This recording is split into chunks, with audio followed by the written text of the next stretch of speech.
Area DSPS ಕುಂಬಾಡಿ ಶಾಲೆಯಲ್ಲಿ ಆಕ್ಟಿಗಲ್ ಕ್ಲಬ್ನ December ತಿಂಗಳ ಚಟುವಟಿಕೆಯಾದಂತಹ ಅಣಕು ಪಂಚಾಯಿತಿಯನ್ನು ಮಾಡ್ತಾ ಇದ್ದೀವಿ. ಈ ಒಂದು ಅಣಕು ಪಂಚಾಯಿತಿಗೆ ಪಂಚಾಯಿತಿ ಅಧ್ಯಕ್ಷರಾದ ಗಗನ್ ಗೌಡ ಅವರನ್ನ ನಾವು ಸ್ವಾಗತಿಸೋಣ ಮತ್ತು ಅಣಕು ಪಂಚಾಯಿತಿ ಉಪಾಧ್ಯಕ್ಷರಾದ ಯೋಗೀಶ್ ಅವರನ್ನು ಕೂಡ ಸ್ವಾಗತಿಸೋಣ. ಪಂಚಾಯಿತಿ ಸದಸ್ಯರಾದ ಗಗನಶ್ರೀ ಅವರನ್ನು ಕೂಡ ಸ್ವಾಗತ. ಪಂಚಾಯಿತಿ ಸದಸ್ಯರಾದ ಐಶ್ವರ್ಯ ಅವರಿಗೂ ಕೂಡ ಸ್ವಾಗತ. ಮತ್ತು ಈ ಒಂದು ಅಣಕು ಪಂಚಾಯಿತಿಗೆ ಬಂದಿರತಕ್ಕಂತಹ ನಮ್ಮ ಶಾಲೆಯ ಜನತೆಯಾದಂತಹ ಎಲ್ಲ ವಿದ್ಯಾರ್ಥಿಗಳಿಗೂ ಕೂಡ ಸ್ವಾಗತವನ್ನು ಹೇಳ್ತಾ, ಈ ಒಂದು ಅಣಕು ಪಂಚಾಯಿತಿಯ ಮೂಲಕ ಒಂದು ಊರಿನ ಪಂಚಾಯಿತಿ ಹೇಗೆ ನಡೆಯುತ್ತೆ, ಯಾವ ರೀತಿ ನಮ್ಮ ಸಮಸ್ಯೆಗಳನ್ನು ನಾವು ಪರಿಹಾರ ಮಾಡ್ಕೊಳ್ಬಹುದು, ಪರಿಹಾರವನ್ನು ಯಾವ ರೀತಿ ಕಂಡುಹಿಡಿಯಬಹುದು ಅನ್ನೋದಕ್ಕೆ ಒಂದು ಉದಾಹರಣೆಯಾಗಿ ಈ ಒಂದು ಅಣಕು ಪಂಚಾಯಿತಿ ಅನ್ನತಕ್ಕಂತಹ ಒಂದು ಚಟುವಟಿಕೆ ಆಕ್ಸಿಡೆಂಟ್ ಕ್ಲಬ್ ಮೂಲಕ ನಡೆದಿದೆ. ಈ ಚಟುವಟಿಕೆಯನ್ನು ನಾವು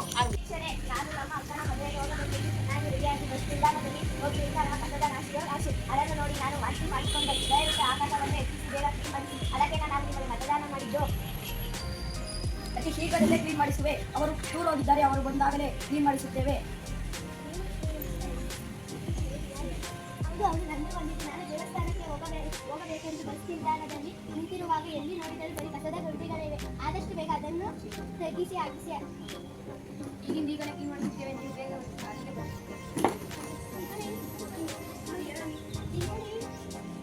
ಸರಿ. ಎಲ್ಲೂ ನೋಡಿ ಎಲ್ಲರೂ ಧೂಮಪಾನವನ್ನು ಮಾಡುತ್ತಿದ್ದಾರೆ, ಅದನ್ನು ನೀವು ನಿಷೇಧಿಸಬೇಕು. ಹೌದು, ನಿಷೇಧಿಸುತ್ತೇವೆ. ನೀವು ಅದಕ್ಕೆ ನಮಗೆ ಸಹಾಯ ಮಾಡಿ. ಮುಂದಿನ ಪ್ರಶ್ನೆ. ಅಯ್ಯೋ ಅಧ್ಯಕ್ಷರೇ, ನೀವೇನಾದರೂ ಮಾಡಿ ಆ ರಸ್ತೆಯನ್ನು ಮುಚ್ಚಿಸಿ. ಏಕೆಂದರೆ ಮೊನ್ನೆ ತಾನೇ ನಾನು ರಸ್ತೆಯಲ್ಲಿ ನಡೆದುಕೊಂಡು ಹೋಗುತ್ತಿದ್ದಾಗ ರಸ್ತೆ ಅಂತ ಕಾಲು ಇಟ್ಟಿದೆ. ಅವಾಗ ನನ್ನ ಕಾಲು ಜಾರಿ ನೆಲಕ್ಕೆ ಬಿದ್ದೆ. ಅವಾಗ ನನ್ನ ಕಾಲು ಉಳಿತಿತ್ತು. ನೀವೇನಾದರೂ ಮಾಡಿ ಆ ರಸ್ತೆಯನ್ನು ಸರಿಪಡಿಸಿ. ಆಯ್ತು, ಈಗಲೇ ಮುಚ್ಚುತ್ತೇವೆ. ಹೌದಾ? ಹೌದು ಅಧ್ಯಕ್ಷರೇ. ಅದೇನು ರಸ್ತೆನೋ ಅಥವಾ ಜಾಲ ಬಂದಿಲ್ಲ. ನಾನು ಮೊನ್ನೆ ನಡೆದುಕೊಂಡು ಹೋಗುವಾಗ ರಸ್ತೆಯಿಂದ ಗುಂಡಿಗೆ ಕಾಲು ಇಟ್ಟು ನನ್ನ ಕಾಲು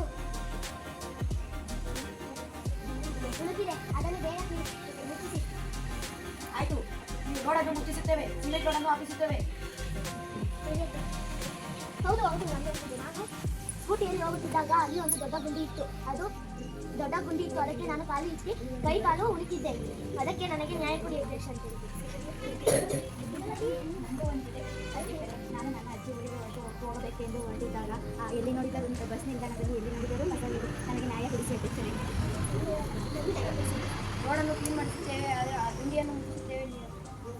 ನೀವು ನಮಗೆ ಸಹಾಯ ಮಾಡಿ. ಹೌದು ಹೌದು, ನಂದು ಒಂದಿದೆ. ನಾನು ಮೊನ್ನೆ ರಸ್ತೆಯಲ್ಲಿ ನಡೆದುಕೊಂಡು ಹೋಗುತ್ತಿರುವಾಗ ಎಲ್ಲಿ ನೋಡಿದರೂ ಬರೀ ಬೀದಿ ನಾಯಿಗಳು ಮತ್ತು ಹಂದಿಗಳೇ ಇವೆ. ನಾನು ನಿನ್ನೆ ರಸ್ತೆಯಲ್ಲಿ ಹೋಗುತ್ತಿರುವಾಗ ಒಂದು ಹುಡುಗ ಅಲ್ಲಿ ನಡೆದುಕೊಂಡು ಹೋಗುತ್ತಿತ್ತು. ಬೀದಿ ನಾಯಿಗಳು ಅದರ ಮೇಲೆ ದಾಳಿ ಮಾಡುತ್ತಿದ್ದವು. ನಾನು ಹೋಗಿ ಬಿಡಿಸಿದೆ. ಆ ಹುಡುಗ ಈಗ ಆಸ್ಪತ್ರೆಯಲ್ಲಿ ಮಲಗಿದ್ದಾನೆ. ಆ ಹುಡುಗನಿಗೆ ನ್ಯಾಯ ಕೊಡಿ. ನಾಯಿಗಳನ್ನು ಈಗಲೇ ಝೂಗೆ ಬಿಡುತ್ತೇವೆ, ನೀವು ಸಹಾಯ ಮಾಡಿ. ಸರಿ ಅಧ್ಯಕ್ಷ.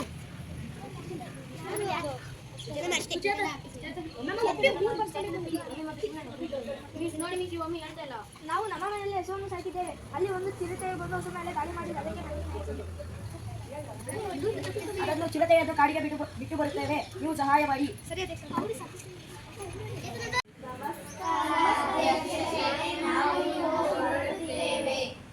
ಚರಂಡಿಯಲ್ಲಿ ಬರೀ ಕಸವೇ ತುಂಬಿಕೊಂಡಿದೆ, ನೀರು ಹೋಗುತ್ತಿಲ್ಲ, ಬರೀ ಎಲ್ಲೆಲ್ಲೂ ಸೊಳ್ಳೆ. ಹೌದು, ಸೊಳ್ಳೆಯನ್ನು ಓಡಿಸುತ್ತೇವೆ, ನೀವು ನಮಗೆ ಸಹಾಯ ಮಾಡಿ. ಮತ್ತು ಚರಂಡಿ ಕ್ಯಾಪನ್ನು ಹಾಕಿಸುತ್ತೇವೆ, ನೀವು ಸಹಾಯ ಮಾಡಿ. ಆಯ್ತು.